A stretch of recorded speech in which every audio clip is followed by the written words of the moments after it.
আসসালামু আলাইকুম ভিউয়ার্স। এমন একটা মজার খাবার নাম শুনতেই জিভে জল চলে আসে। আমার তো আসেই, আপনাদের? হ্যাঁ, আমি রসমালাইয়ের কথাই বলছি। এই তো 2 লিটার দুধকে আমি ছানা করে নিয়েছি। প্রথমে দুধটা যখন বলক চলে আসছে তখন 1 চামচ টেবিল চামচ ভিনেগার দিয়ে ঢাকনা দিয়ে চুলাটা বন্ধ করে দিয়েছিলাম। তারপরে একটু ঠান্ডা হয়ে গেলে ছানাটা ভালো করে চিপে 2-3 ঘন্টা একবারে ঠাসা দিয়ে রেখে দিয়েছিলাম। যতটুকু পানি ছিল সব নিংড়ে বের হয়ে গেছে। এরপরে ছানাটাকে এইরকম করে ইচ্ছা মতো হাত দিয়ে ভালো করে মেখে নিচ্ছি। আর সাথে অ্যাড করে দিলাম 2 চা চামচ কর্নফ্লাওয়ার। আর সাথে ছোট্ট একটা দেশি ডিম, মুরগির ডিম দিয়ে দিলাম। পুরোটা দিয়ে দিবেন না, আপনার ছানার উপরে নির্ভর করবে পুরা ডিমটা দিতে হবে কি হবে না।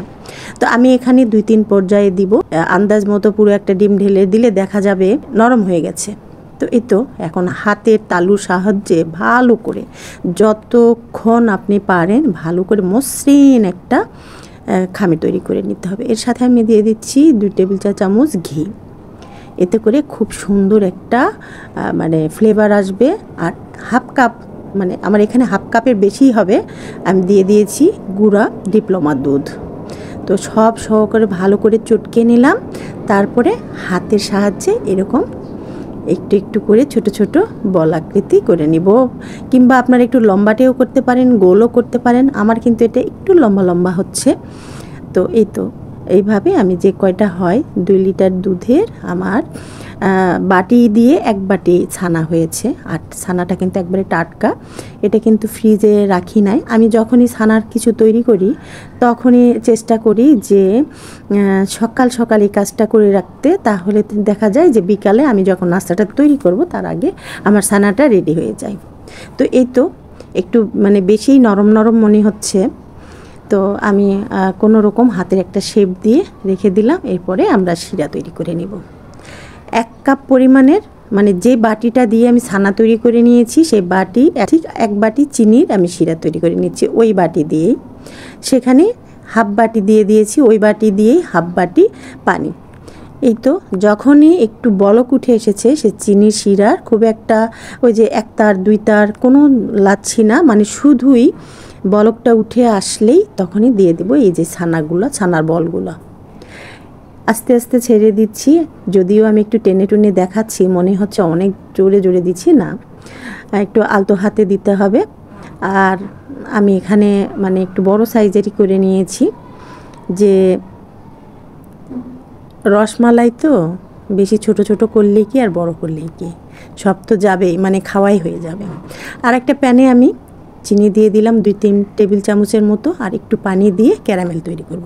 আর এদিকে দেখেছেন শিরাগুলো সব চুষে নিছে রসমালাইগুলো, মালাইয়ের বলগুলো। এরপরে আমি এই যে ক্যারামেলটা তৈরি করে নিচ্ছি। হালকা একটু ক্যারামেলের আসলেই, কালার আসলে আমি এখানে ঘন করে রাখা দুধ, আমি এখানে 1 লিটার দুধ হাফ লিটার করে নিয়েছি। আর সাথে একটা পুরা কনডেন্স মিল্ক, আমি জাস্ট 2 দিন চা খেয়েছিলাম আমরা 2 জন, আর বাকিটা ঢেলে দিলাম। তাহলে এখানে কি হলো, হাফ লিটার ঘন দুধ, 1 লিটারকে হাফ লিটার করেছি।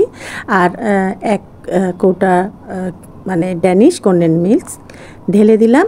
আর সাথে 1 চা চামচ দিয়ে দিলাম গ্রিন কালারের যে এলাচ আছে না, সে এলাচের গুঁড়া। এতে খুব সুন্দর একটা ফ্লেভার আসবে। এখন আমি এক এক করে এই রসমালাইগুলো রস থেকে আমি তুলে নিয়ে মালাইয়ের মধ্যে ছেড়ে দেব। এই যে এই কাজটা একটু আলতো হাতে করে নিতে হবে। আর যতটা সম্ভব শিরাটা একটু চিপে নিতে হবে, একটু হালকা আলতো করে ঠাসা দিয়ে, তাহলে মালাইটা বেশি ভালোই খুব সুন্দরভাবে ঢুকবে।